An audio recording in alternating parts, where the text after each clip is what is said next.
చెరువులో అక్రమంగా షెడ్డు నిర్మిస్తున్నారని పలువురు ఫిర్యాదు మేరకు ఇరిగేషన్ అధికారులు షెడ్డును పరిశీలించారు. అక్రమ మట్టి ప్రభుత్వ భూమి కుంటల్లో నుంచి అక్రమంగా మట్టిని తరలించి భారీ షెడ్డును నిర్మిస్తున్న ప్రైవేటు వెంచర్ నిర్వాహకులు.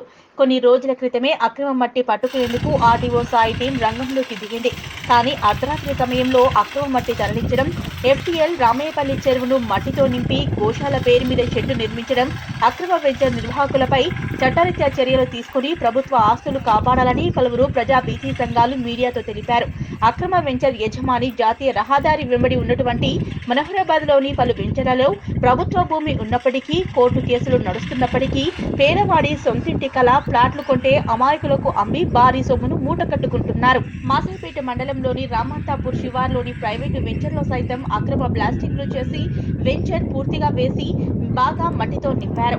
అక్రమంగా షెడ్డు నిర్మిస్తున్నారని తూప్రాన్ ఇరిగేషన్ డీఈ శ్రీకాంత్ కు వివరణ కోరగా ఫోన్ చేయగా ఫోన్ లిఫ్ట్ చేయలేదు.